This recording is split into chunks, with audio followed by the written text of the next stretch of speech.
नमस्कार, स्वागत है आपका IBC 24 में और मैं हूं आपके साथ शालिनी हार्डिया। आप देख रहे हैं सेहत से जुड़ा हमारा खास कार्यक्रम हेल्थ गुरु।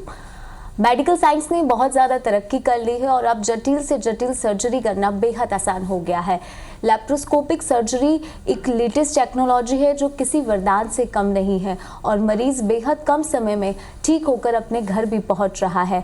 आखिर किस तरह की ये सर्जरी होती है, कितनी जटिलताएं आती हैं, कितनी चुनौतीपूर्ण ये रहती है और वाकई ये वरदान साबित हो रही है क्या मौजूदा दौर में, इन सब के बारे में चर्चा करेंगे आज के हमारे शो हेल्थ गुरु में। तो चलिए आगाज करते हैं हेल्थ गुरु का।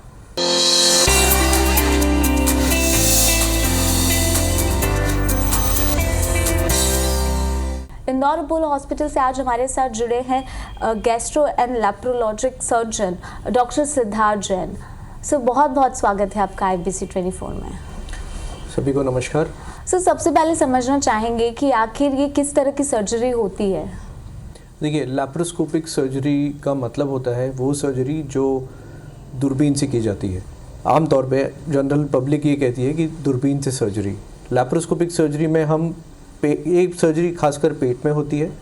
छोटे छोटे कट्स दिए जाते हैं एब्डोमेन में और उसके थ्रू कुछ इंस्ट्रूमेंट्स, कुछ दूरबीन डाली जाती हैं जिसको हम ऑप्टिकली लैप्रोस्कोप कहते हैं, जिसमें कैमरा अटैच्ड होता है और ये पूरी की पूरी चीज़ें आपको मॉनिटर पे जो टीवी सामने आपके ओटी में लगा रहता है उस पर दिखती है और ये देखते हुए आप ऑपरेट करते हैं। तो ये एक आपकी टैक्टाइल सेंसेशन जो आप हाथ से अपने इंस्ट्रूमेंट्स मूव करते हैं और जो विजुअली आप टीवी पे देख रहे हैं, इन दोनों को मिला के ये सर्जरी की जाती है। तो इसको बहुत सारे नामों से जाना जाता है। आमतौर पे लैप्रोस्कोपिक सर्जरी कहा जाता है, एंडोस्कोपिक सर्जरी कहा जाता है या फिर minimal access surgery. Minimal access मतलब छोटे छोटे कट्स देके इस सर्जरी को अप्रोच किया जाता है। डॉक्टर जैन, कई बार हम देखते हैं कि क्या ये पॉसिबिलिटी है कि हर अंगों पर इसका क्या प्रयोग किया जा सकता है या कोई स्पेसिफाई है? देखिए, आजकल लैप्रोस्कोपिक सर्जरी या मिनिमल एक्सेस सर्जरी धीरे धीरे अलग अलग फील्ड्स में पहुंच चुकी है। हार्ट पे भी होती है और ब्रेन में भी होती है, स्पाइनल कॉर्ड में भी होती है। लेकिन जो प्राइमरी लैप्रोस्कोपिक सर्जरी से मतलब होता है इन जनरल, वो होता है पेट के अंगों की सर्जरी। पेट में आपकी इंटेस्टाइन्स आती हैं, लिवर आता है, पैनक्रियाज, गॉल ब्लैडर, ये सारे ऑर्गन्स आते हैं और फिर कुछ ऑर्गन्स आते हैं जो रेट्रोपेरिटोनियम में कहा जाता है, मतलब जो पेट में इंटेस्टाइन्स के पीछे होते हैं, जो कि आपकी किडनी, आपके एड्रिनल ग्लैंड्स। मोटे मोटे तौर पे पेट से संबंधित सारे ही ऑपरेशंस लैप्रोस्कोपी से किए जा सकते हैं। इसी कड़ी को जोड़ते हुए फेफड़ों के मतलब जो चेस्ट केज है हमारा, जो रिब केज है, रिब केज के अंदर के भी जो ऑपरेशंस हैं वो भी लैप्रोस्कोपी से किए जाते हैं। इनको एक अलग टर्म दिया जाता है जिसको बोला जाता है थोरैकोस्कोपिक सर्जरी। थोरैक्स, और थोरैक्स के अंदर जब दूरबीन जाती है तो थोरैकोस्कोपिक। तो इस तरीके से लैप्रोस्कोपिक सर्जरी पेट और छाती से संबंधित सारे ही ऑर्गन्स की सर्जरी आप इस पद्धति से कर सकते हैं। लैप्रोस्कोपिक सर्जरी को जब करते हैं तो क्या इसके लिए कुछ अलग से ट्रेनिंग होता है, कुछ अलग से एजुकेशन क्वालिफिकेशन की ज़रूरत होती है? देखिए, ये बहुत अच्छा क्वेश्चन है। बाहर विदेशों में तो इस चीज़ के लिए बहुत रिगरस ट्रेनिंग भी होती है और सर्टिफिकेशन होता है। आप उस पर्टिकुलर उतने साल आपने अगर प्रैक्टिस की हो तो ही आप सर्जरी कर सकते हैं। इंडिया में अभी तक ये चीज़ सर्टिफिकेशन तौर पे गवर्नमेंट ऑफ इंडिया की तरफ से नहीं शुरू हुई है, लेकिन जो भी सर्जन्स इस फील्ड में जाते हैं वो अपनी नॉर्मल पोस्ट ग्रेजुएशन या सुपर स्पेशलिटी करने के बाद कुछ टाइम देते हैं लैप्रोस्कोपिक ट्रेनिंग के लिए। हर सर्जरी का एक लर्निंग कर्व होता है, हमारी भाषा में इसको लर्निंग कर्व कहते हैं। जैसे समझिए कि आज अगर गॉल ब्लैडर के ऑपरेशन मैं करना चाहता हूँ तो कम से कम मैंने 25 से 30 गॉल ब्लैडर की सर्जरीज पहले की हो, या तो किसी के असिस्टेंस में या सीखते हुए, तो मैं आगे जाके लैप्रोस्कोपिक गॉल ब्लैडर सर्जरी कर सकता हूँ। तो हर सर्जरी के एक अलग अलग मापदंड बने हुए हैं, अलग अलग सर्जरी के अलग अलग लर्निंग कर्व हैं और इंडिया में बहुत सारी बॉडीज़ हैं आज की डेट में जो इस तरीके के कोर्सेज रन करती हैं। जितने भी सर्जन्स इस फील्ड में पहुँचे हैं या जिन्होंने इस फील्ड में अब अपना मुकाम हासिल किया है, ज़्यादातर सर्जन्स कहीं ना कहीं ट्रेनिंग लेके ही आगे बढ़ते हैं। मैंने ये ट्रेनिंग यूके में और इंडिया के AIIMS, all India institute of medical sciences में ये ट्रेनिंग हासिल की है और मैं जानता हूँ कि ज़्यादातर सर्जन जो ये कर रहे हैं, they have been trained at some of the other good places. Doctor Jain ये समझना चाहेंगे क्योंकि ओपन सर्जरीज का चलन भी काफ़ी है, ऐसे में लैप्रोस्कोपी कितने डिफर्ड है और ये कितना ज़्यादा फायदेमंद रहती है मरीजों के लिए? देखिए, एक चीज़ बहुत पहले मैं क्लियरली समझाना चाहता हूँ, मैं अपने पेशेंट्स को यही समझाता हूँ, लैप्रोस्कोपिक सर्जरी और ओपन सर्जरी में मूलतः अंदर जो आप चीज़ कर रहे हैं उसमें कोई अंतर नहीं होता है। अगर उसमें अंतर है तो वो गलत है। दोनों चीज़ों का रिज़ल्ट, एंड रिज़ल्ट एक ही होना चाहिए। अगर आज मैं किसी कैंसर सर्जरी कर रहा हूँ ओपन मेथड से और मैं कल को ये लैप्रोस्कोपिक मेथड से कर रहा हूँ, तो मैं ये नहीं कह सकता हूँ कि लैप्रोस्कोपिक मेथड से किया है इसलिए रिज़ल्ट इन्फीरियर रहेगा। नो, दोनों के एंड रिज़ल्ट्स सेम होने चाहिए। सिर्फ डिफरेंस जो आता है वो आपका अप्रोच का आता है। जब आप ओपन सर्जरी करते हैं तो आप पेट को पूरा खोलते हैं। जब पेट पूरा खुलता है, कट, लंबा कट पड़ता है, पेशेंट को ऑपरेशन के बाद रिकवरी में उतना समय ज़्यादा लगता है। लैप्रोस्कोपिक सर्जरी का सबसे बड़ा एडवांटेज ये है कि वही सर्जरी, वही अंदर की जो सब कुछ क्रिया आप कर रहे हैं वो सेम रहती है, सिर्फ आपका अप्रोच बदल जाता है। आप छोटे छोटे कट से ऑपरेट करते हैं और एंड में अगर कट देना भी होता है तो जो कट होता है पेट पे वो बहुत छोटा होता है compare to a open surgery. उससे पेशेंट की पोस्ट ऑपरेटिव रिकवरी बहुत फास्ट हो जाती है। पेशेंट को ऑपरेशन के बाद लगने वाली दवाइयाँ बहुत कम हो जाती हैं। दर्द की मेडिसिन पेशेंट बहुत कम लेता है, एंटीबायोटिक्स कम देनी पड़ती हैं। एक तरीके से समझ लीजिए कि सारी चीज़ों में लैप्रोस्कोपिक सर्जरी एडवांटेजियस है ओपन सर्जरी से। डॉक्टर जैन, कई ऐसे मरीज जो कैंसर पीड़ित हैं, क्या उनके लिए इस पद्धति की सर्जरी कारगर साबित होती है क्या? ज़्यादातर कैंसर के ऑपरेशंस जो आप ओपन सर्जरी से करते हैं वो लैप्रोस्कोपिक सर्जरी से हो सकते हैं। खासकर गॉल ब्लैडर के कैंसर, लिवर का कैंसर, पैनक्रियास का कैंसर या फिर आंतों का कैंसर, जो रेक्टम का, कोलोन और रेक्टम का, बड़ी आंत का कैंसर होता है, उसकी सर्जरी में इनफैक्ट लैप्रोस्कोपिक सर्जरी आपको ज़्यादा अच्छा रिजल्ट दे सकती है कंपेयर टू ओपन सर्जरी। तो ऑन द होल बहुत कम ऐसे केसेस होते हैं जिसके लिए आपको ओपन करने की ज़रूरत पड़ती है। अगर बीमारी अंदर बहुत ज़्यादा बढ़ चुकी है, आप उस बीमारी को लैप्रोस्कोप से नहीं टैकल कर पा रहे हैं, या फिर पेशेंट फैक्टर्स होते हैं, कुछ पेशेंट की बॉडी हैबिटस ऐसा होता है जिसमें आप लैप्रोस्कोपिक सर्जरी एफिशिएंटली नहीं कर पा रहे हैं, तो जहां आपको ऐसा लगता है कि मेरी सर्जरी की क्वालिटी कॉम्प्रोमाइज़ हो सकती है, उस स्थिति में आप ओपन सर्जरी का डिसीजन लेते हैं। और ये डिसीजन नॉर्मली सर्जन पेशेंट के हित में लेता है। डॉक्टर जैन, लोग चलो कोशिश करेंगे कि इस तरह की सर्जरी कराए। इम्पॉर्टेंट सवाल ये रहता है कि आम जनता की पॉकेट में है क्या? ये ज़्यादा महंगी सर्जरी तो नहीं है? देखिए, ये जब सर्जरी शुरू हुई थी इंडिया में, ये सर्जरी शुरू हुए ऑलमोस्ट 20-25 साल पहले ये सर्जरी शुरू हुई थी। उस समय एक डर था लोगों में कि ये बहुत महंगी सर्जरी होगी, और शुरू में ये महंगी थी भी। लेकिन मैं आपको मेरा खुद का कम से कम 18 से 20 साल का एक्सपीरियंस है, और मैंने अपने टाइम में ये देखा है कि जब ये चीज़ शुरू हुई थी, जब ये चीज़ें काफ़ी महंगी थी, आज आते आते इन सर्जरी में, किसी लैप्रोस्कोपिक सर्जरी में या ओपन सर्जरी में कोई ख़ास डिफरेंस रह नहीं गए। दोनों के एक्सपेंडिचर सेम होते हैं, दोनों में खर्चा सेम होता है। और लैप्रोस्कोपिक सर्जरी में अगर 5 से 7 हज़ार रुपये कहीं एक्स्ट्रा लगते भी हैं, तो वो एक, ये समझ लीजिए कि जो आपके दिन बच रहे हैं ओपन सर्जरी के मुकाबले, वो मोर देन कंपनसेट हो जाता है। जैसे फॉर एग्जांपल, जैसे गॉल ब्लैडर की सर्जरी है, आपके फैमिली में बहुत बुज़ुर्ग लोग होंगे जिन्होंने 30 साल 35 साल पहले गॉल ब्लैडर की सर्जरी कराई होगी। आज भी आप उनके पेट पे उस सर्जरी का निशान देख सकते हैं। आपको वो ये बताएंगे कि जब ये सर्जरी ओपन होती थी तो कम से कम 10 दिन लग जाते थे पूरी तरीके से ठीक होने में, महीना भर लग जाता था वापस ऑफिस जाने में, या अगर कोई मेहनत का काम करता है, कोई किसान है या कोई लेबरर है, तो उसको महीना भर लग जाता था अपने रूटीन वर्क शुरू करने में।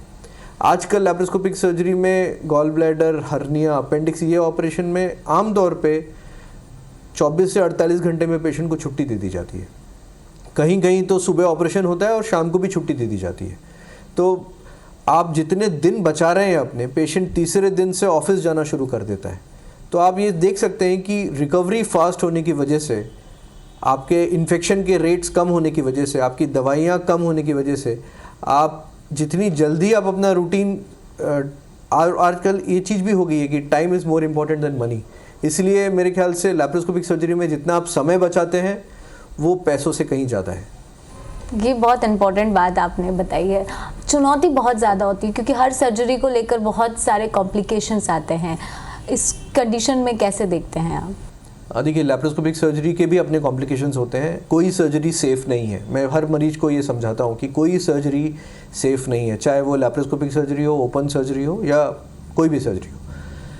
लैप्रोस्कोपिक सर्जरी के अपने कॉम्प्लिकेशंस होते हैं जो कि सर्जन जैसे जैसे एक्सपीरियंस होता जाता है उसके कॉम्प्लिकेशन रेट्स कम होते जाते हैं। तो आपकी ट्रेनिंग कितनी अच्छी है, सर्जन कितना मेटिकुलसली ऑपरेट कर रहा है, कितनी चीज़ों पर ध्यान देता है ऑपरेशन के समय, आपका ऑपरेशन करने का जो लैप्रोस्कोप का, जैसे जो टीवी है, जैसे आप अपने घर में पहले जब टीवी यूज़ करते थे वो एक चैनल वाला टीवी होता था जिसमें आप टक टक टक टक चैनल बदलते थे, और अब आप LCDs पे टीवी, आपके जो LED टीवीज़ होती हैं और स्मार्ट टीवीज़ आ गए हैं, तो उसकी विजुअल क्वालिटी इंप्रूव हो गई है। यही सेम चीज़ हमारी लैप्रोस्कोपिक सर्जरी में है। जब हम सर्जरी करते हैं तो HD कैमरास होते हैं जिसकी वजह से हमारा विज़न बहुत अच्छा होता है। आप बहुत इफ़ेक्टिवली, बहुत एफिशिएंटली एक एक चीज़ पेशेंट की बॉडी के अंदर देख सकते हैं। तो सर्जरी की परफेक्शन उतनी और इम्प्रूव हो जाती है। तो ये एक कॉम्प्लिकेशन और सर्जरी का साथ शुरू से रहा है। प्रॉब्लम्स होती रहेंगी, लेकिन एक अच्छे सर्जन को ये आना चाहिए कि कैसे प्रॉब्लम्स से डील कर सके। बिल्कुल, वो बहुत ज़्यादा ज़रूरी भी है। और भी महत्वपूर्ण जानकारी है जो आपको बताएंगे, क्योंकि क्या इसके साइड इफ़ेक्ट है, कितनी ज़्यादा सुरक्षित है, जैसे कई सवाल जो है वो हमेशा से ही मरीजों के जहन में रहते हैं। इसको लेकर भी डिस्कशन करेंगे। हम लगातार बात कर रहे हैं कि मॉडर्न टेक्नोलॉजी के साथ साथ सर्जरी की कितने वेरिएंट देखने को मिल रहे हैं, और ख़ास तौर पर लैप्रोस्कोपिक सर्जरी का क्रेज़ कितना ज़्यादा बड़ा है, लोग कितना ज़्यादा इसे पसंद कर रहे हैं और कितना ज़्यादा बदलाव लेकर ये मरीजों के जीवन में भी आया है। डॉक्टर जैन लगातार इंदौर अपोलो हॉस्पिटल से हमारे साथ जुड़े हुए हैं। डॉक्टर जैन, आपसे समझना चाहेंगे कि सबसे ज़्यादा कॉमन कौन कौन सी सर्जरीज इस पद्धति के अंदर आती हैं? देखिए, मोस्टली तो मैक्सिमम सर्जरीज जो भी होती हैं वो हम लैप्रोस्कोपी से ही करते हैं। मतलब मैं ये कह सकता हूँ कि ऑलमोस्ट लास्ट 15 ईयर्स में हम आंतों की सर्जरी हो या कोई छाला फट गया है ऐसी सर्जरी है, या फिर कॉमन सर्जरीज़ हैं जैसे गॉल ब्लैडर, अपेंडिक्स या हर्निया, हम ये सर्जरीज़ मोर देन 95% केसेस में लैप्रोस्कोपी से ही करते हैं। जहाँ तक सबसे कॉमन सर्जरी की बात है तो गॉल ब्लैडर सर्जरी एक ऐसी सर्जरी है जिसमें लैप्रोस्कोपी ने सबसे बड़ा चेंज लेके आई है। मतलब लैप्रोस्कोपिक सर्जरी गॉल ब्लैडर से ही शुरू हुई थी और एक तरीके से इसने पूरे वर्ल्ड में रेवोल्यूशनाइज कर दिया है गॉल ब्लैडर सर्जरी को। कि गॉल ब्लैडर सर्जरी आज की डेट में पेशेंट्स ही हमारे पास आते हैं कि ये ऑपरेशन, मतलब ये टेकन फॉर ग्रांटेड ही रहता है कि ये दूरबीन से ही होने वाला है। और मैं नहीं जानता हूँ कि बहुत कम ऐसे सर्जन्स होंगे आज की डेट में जो गॉल ब्लैडर की सर्जरी को ओपन टेक्निक से करते हैं। और एक सिंपल सी चीज़ है, जैसे किसी गॉल ब्लैडर में कोई स्टोन फंसा है जिसकी वजह से गॉल ब्लैडर में पस पड़ गया है, या गॉल ब्लैडर बर्स्ट हो गया है और आपके पेट में पस फैल गया है। आज से 15 साल पहले, 20 साल पहले इसकी सर्जरी सिर्फ ओपन टेक्निक से ही की जाती थी। जैसे जैसे कॉन्फिडेंस बढ़ता गया है सर्जन्स का, जैसे जैसे टेक्नोलॉजीज़ बढ़ती गई हैं, जैसे जैसे हमारे पास अच्छे ऑप्टिकल सिस्टम्स और अच्छे ऑपरेटिव एनर्जी सोर्सेज आ गए हैं, तो हमें गंदे से गंदे गॉल ब्लैडर में भी कभी ओपन सर्जरी नहीं करनी पड़ी है। मैं ये कोई मतलब प्राउड वाली बात नहीं है, लेकिन एक जेन्युइन फैक्ट है कि अगर आप लैप्रोस्कोपिक सर्जरी से करते हैं तो ख़राब से ख़राब स्थिति में भी आपका विजन अच्छे होने की वजह से पेशेंट की सेफ्टी प्रोफाइल ज़्यादा रहती है। आप जब भी कट करते हैं पेशेंट का पेट तो उसके इन्फेक्शन के रेट्स कई गुना बढ़ जाते हैं, पेशेंट को हर्निया होने के चांसेस बढ़ जाते हैं। लैप्रोस्कोपिक सर्जरी में ये सारी चीज़ें अवॉइड की जा सकती हैं। एक दूसरी सर्जरी होती है जिसमें हर्निया की सर्जरी होती है। हर्निया एक बहुत कॉमन चीज़ है। Anybody who is more than 60 years, 60 साल 65 साल के ऊपर बहुत सारे पेशेंट्स होते हैं जिनको हर्निया हो जाता है। हर्निया में अगर आप लैप्रोस्कोपी से सर्जरी करते हैं तो सारी प्रॉब्लम्स जो ओपन सर्जरी की हैं उसको आप अवॉइड कर सकते हैं। कट छोटा आता है, आप हर्निया में जो जाली डालते हैं वो ज़्यादा अच्छी तरीके से डाल सकते हैं। हर्निया फिर से होने के चांसेस कम हो जाते हैं लैप्रोस्कोपिक सर्जरी में। डॉक्टर जान, किन कंडीशनों में ऐसा स्थिति बन जाती है कि ऊपर सर्जरी जो है वो करनी पड़ जाती है? ये भी बहुत एक इम्पॉर्टेंट सवाल है। आजकल बहुत सारे नए जो लैप्रोस्कोपिक सर्जन ट्रेन हो रहे हैं, अनफॉर्चुनेटली उन्होंने अपनी ट्रेनिंग में ओपन सर्जरी देखी भी नहीं है, ऐसी स्थिति हो जाती है। तो हर सर्जन को अपनी कॉम्प्लिकेशंस को डील करना आना चाहिए। ट्रेनिंग इसी तरीके से होनी चाहिए कि पहले आप ओपन सर्जरी में ट्रेन हो रहे हो, उसके बाद आप लैप्रोस्कोपिक सर्जरी में ट्रेन हो रहे हो, या आपने लैप्रोस्कोपिक सर्जरी से ही ट्रेनिंग ली है लेकिन आपको ओपन सर्जरी भी आनी चाहिए। कुछ पेशेंट्स में ओपन सर्जरी अनिवार्य हो जाती है, जैसे कि अगर आप ये सस्पेक्ट कर रहे हैं कि कहीं अंदर गॉल ब्लैडर का कैंसर है, तो ऐसा नहीं होना चाहिए कि आप अंदर गए और आपको लगे कि ये कैंसर है, आपको पता है और आप लैप्रोस्कोपी से कर रहे हैं और उसमें कैंसर फैलने का रिस्क हो। तो गॉल ब्लैडर की कैंसर की सर्जरी अलग तरीके से होती है। अगर आप निपुण हैं इसमें कि वो लैप्रोस्कोपी के लिए आप कर सकते हैं, बहुत अच्छी बात है। अगर नहीं है तो आपको ओपन सर्जरी आनी चाहिए। एट द सेम टाइम, जैसे मैंने बताया कि अगर आप समझिए आंतों का कैंसर है, रेक्टम का कैंसर है, बड़ी आंत का कैंसर है और आपने उसको लैप्रोस्कोपिक सर्जरी से आपने शुरुआत की है, लेकिन अंदर जाके आपको ऐसा लगता है कि ये चीज़ लैप्रोस्कोपी से नहीं हो सकती है, तो एज अ ट्रीटिंग सर्जन ये आपकी रिस्पॉन्सिबिलिटी है कि आप पेशेंट को सब ऑप्टिमल रिजल्ट्स ना दें। आप ऐसा नहीं करें कि ये मुझे नहीं आती है ओपन सर्जरी इसलिए मैं आधा अधूरा काम कर दूं, नहीं, ऐसा नहीं होना चाहिए। तो ऐसी स्थितियों में ओपन सर्जरी करने की ज़रूरत पड़ सकती है।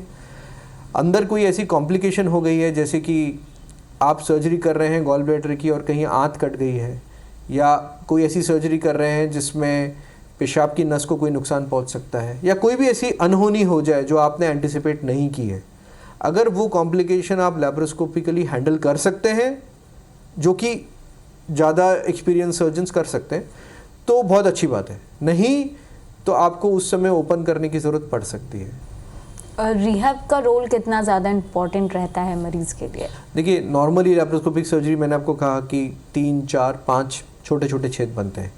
तो रिहैबिलिटेशन जो पहले हुआ करता था कि जब बड़े बड़े कट पड़ते थे पेट में, तो पेशेंट को समय लगता था फिर से रिकवर होने में, पेशेंट को समय लगता था स्ट्रेंथ रिगेन करने में, पेशेंट को समय लगता था पेशेंट अपनी डेली एक्टिविटीज़ ग्रेजुअली करे, हम ये सलाह देते थे। आजकल लैप्रोस्कोपिक सर्जरी में इसका रोल है लेकिन थोड़ा कम हो गया है। पेशेंट जल्दी खड़ा हो जाता है, पेशेंट जल्दी, नॉर्मली मैं आपको एक सिनेरियो बताता हूँ। जैसे समझिए अगर हमने गॉल ब्लैडर की सर्जरी की, पेशेंट सुबह हमारे पास एडमिट होता है, आप उसका प्री ऑपरेटिव वर्कअप करते हैं, 3-4 घंटे में उसकी सर्जरी आप करते हैं। सर्जरी के बाद नॉर्मली पेशेंट आधे से 1 घंटे में ओटी के बाहर हो जाता है।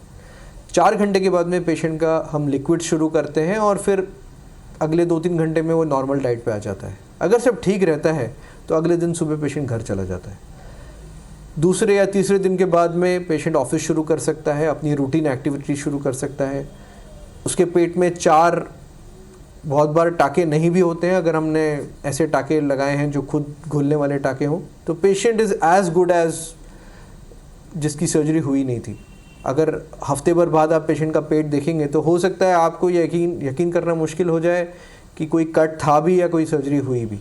तो ये रिहैबिलिटेशन का प्रोसेस बहुत फास्ट फॉरवर्ड हो गया है। जो चीज़ पहले 1 से 1.5 महीना लेती थी, अब वो शायद 1 हफ्ते में पेशेंट बिल्कुल फिट हो जाता है।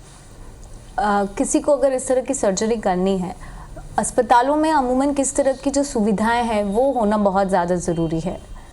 देखिए, ये सर्जरी जनरल एनेस्थीसिया में किया जाता है। तो सबसे पहली इम्पॉर्टेंट चीज़ ये है कि उस हॉस्पिटल में, उस ऑपरेशन थिएटर में इस तरीके की इक्विपमेंट्स होने चाहिए, औजार, सारे जो इंस्ट्रूमेंट्स होते हैं हमारे इस तरीके के होने चाहिए जो स्टैंडर्ड के हों। कहीं पर भी पेशेंट की लाइफ से खिलवाड़ ना हो, इस चीज़ की रिस्पॉन्सिबिलिटी हॉस्पिटल की होती है, सर्जन की होती है और एनेस्थीसियोलॉजिस्ट की होती है। तो जीए की मशीन हो या इस तरीके की कॉटरी जो हम यूज़ करते हैं सर्जरी में, ऐसी होनी चाहिए जिससे पेशेंट का सेफ्टी प्रोफाइल, उनका सेफ्टी प्रोफाइल स्थापित होना चाहिए, मतलब एस्टैब्लिश्ड होना चाहिए। कोई भी ऐसी चीज़ नहीं होनी चाहिए जिससे पेशेंट की लाइफ में रिस्क हो। लैप्रोस्कोपी के जो इंस्ट्रूमेंट्स होते हैं उनका स्टेरिलाइजेशन किया जाता है, मतलब उनको साफ़ किया जाता है। आपके अगर 4 आपने ओटी रखे हुए हैं, 4 केस हैं आपके एक के बाद एक, तो हर केस के बाद आधे से पौना घंटा लगता है इंस्ट्रूमेंट्स को क्लीन करके रीयूज़ करने लायक बनाने के लिए। इन चीज़ों में कॉम्प्रोमाइज़ अगर होता है तो कहीं ना कहीं आप कॉम्प्लिकेशंस को आमंत्रित कर रहे हैं। डॉक्टर जैन, क्या भारत में जागरूकता है इस सर्जरी को लेकर? क्या लोग जानते हैं और करा रहे हैं इसे? देखिए, भारत में धीरे धीरे लोग बहुत जागरूक होते जा रहे हैं और मैं समझता हूँ कि जब से व्हाट्सएप और ये सब चीज़ें आई हैं तो एक अलग ही ज्ञान लोगों में फैलता जा रहा है। आजकल पेशेंट्स हमारे पास खुद ही ये लेके आते हैं रिक्वेस्ट कि हमें दूरबीन से सर्जरी करनी है, और कहीं कहीं ऐसे ऐसे ऑपरेशन दूरबीन से करने की बात होती है जहाँ पर वो पॉसिबल भी नहीं होता है। तो हमें पेशेंट्स को ये समझाना पड़ता है कि नहीं, ये चीज़ें दूरबीन से नहीं होती हैं। बहुत सारी जगह दूरबीन के ऑपरेशंस अच्छे होते हैं, लेकिन ये डिसीजन लेने की जो एबिलिटी है ये आपके सर्जन की है। और मेरे हिसाब से किसी सर्जन को फोर्स करना कि ये सर्जरी ऐसी ही होनी है, ये एक गलत बात है। बहुत सारे पेशेंट्स हमारे पास आते हैं जो ये कहते हैं कि नहीं सर, हमको तो आप गारंटी दीजिए कि ये हमारा ऑपरेशन दूरबीन से ही होगा। तो हम मरीज को ये समझाते हैं कि देखिए, हमारी किताब ये कहती है कि गॉल ब्लैडर के ऑपरेशन में अप्रॉक्सीमेटली 5 to 7% चांस है कि आपका ऑपरेशन हमें किसी ना किसी वजह से ओपन करना पड़े। तो गारंटी देने की बात, जहाँ जो पेशेंट बोलता है तो हम उसे नमस्ते करते हैं और उसको बोलते हैं कि हम आपका ऑपरेशन नहीं कर सकते, क्योंकि ये ऐसी चीज़ है नहीं। Medical science is unfortunately not maths, जहाँ 1 + 1 is always is equal to 2। तो बहुत सारी चीज़ें ऐसी होती हैं जो आपके ट्रीटिंग सर्जन को टेबल पे डिसाइड करनी पड़ती है। अगर उसने ये सोच के डिसीजन लिया है कि आपकी सर्जरी दूरबीन से नहीं हो सकती और ओपन करना पड़ रहा है, तो उस चीज़ पर आप डाउट मत कीजिए उसकी नीयत पे। ये उसने जानते बूझते ये डिसीजन लिया है, and that is for your betterment. तो ये समझने की बात है। बहुत ही इम्पोर्टेंट बातें साझा की है डॉक्टर जैन आपने। बहुत बहुत शुक्रिया IBC 24 के साथ जुड़ने के लिए।